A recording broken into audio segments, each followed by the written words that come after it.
This is not just exceptionalism. The only word for it is supremacy. I've been to Gaza. It was in 2009. It was 6 months after the devastating bombardment that they called Operation Cast Lead. It was confusing that they let us in because I was traveling with my partner, Naomi Klein, and also with us was our friend Cecily Saraski. The people we met, the extraordinary generosity, the level of discussion around the most magnificent dinner tables with people who had massive challenges putting together those meals, I have no doubt. We met Gazans who had lost their entire family in a single explosion. It was a brutal foreshadowing of the situation today in which most of northern Gaza and vast swaths of the south, the built environment and the civil infrastructure of Gaza have been just leveled. So between Israel and Gaza, there was a wide, scrubby no man's land with a chain link fenced-in corridor. At one end was Israel, the Erez checkpoint, which is like a mammoth concrete structure that was built to process at least 10,000 Palestinian workers a day, except that Gaza was put under siege and the cheap labor was mostly locked on the other side of the wall. At the other end was the Gaza side, where the border was a shipping container, empty except for a battered desk with the two guys behind it and a metal chair where I sat for about 45 minutes as they questioned me. It was tense and it was scary.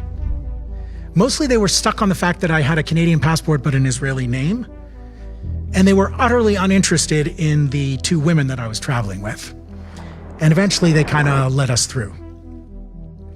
My experience with the Israeli border was as asymmetric as the two structures themselves. And I won't tell you the long version, but after many, many hours of waiting in a concrete maze outside an elevator with no call button, we were let in to be processed. It was like being the only travelers in a giant empty airport. And once again, the officials showed almost no interest in Naomi and Cecily.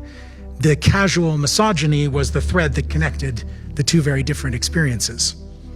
I was taken up to the very top floor of the facility, down corridor after corridor to a corner office, where I was introduced to the commander of the entire checkpoint, is a brigadier general, if I recall correctly, who took me to the window and pointed out at a squadron of tanks that was moving around in formation. And he said, "We know you don't like us, you're against what we do, but do you have any idea how much danger you were in going in there?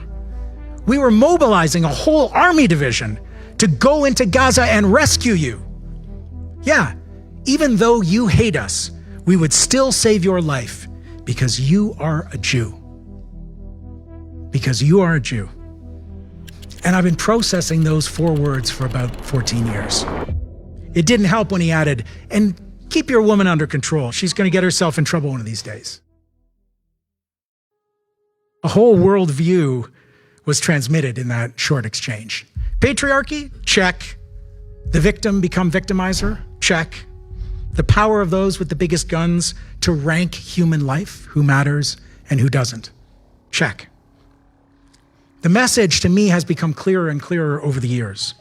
He was telling me that my life had intrinsic value, that I was special, that I was worth a huge amount, that I would be protected, resources would be mobilized, lives would be risked because my life, my Jewish life, was so precious. Even as a dissident who denied my birthright, I was among the chosen. And that's the same message that Israel has been sending in response to those gruesome attacks and murders of civilians on October 7th. The apocalyptic fury of retribution and collective punishment. On one level, it's just to send that message that Israel will take 10 Palestinian lives for every Israeli life taken. That's the exchange rate. This is not just exceptionalism. The only word for it is supremacy. A worldview that sees some human beings as inherently valuable, while others are less than human. Human animals, as Israel's defense minister said. Children of light versus children of darkness, as its prime minister said. It's the violent logic of colonialism. It's the logic that leads to genocide. Massive demonstration. We're in a fight for life, for the right of all beings to live a life of decency. Those are the existential stakes of our struggle. And the current violence and its ripples around the world have to re-ground us in that basic truth.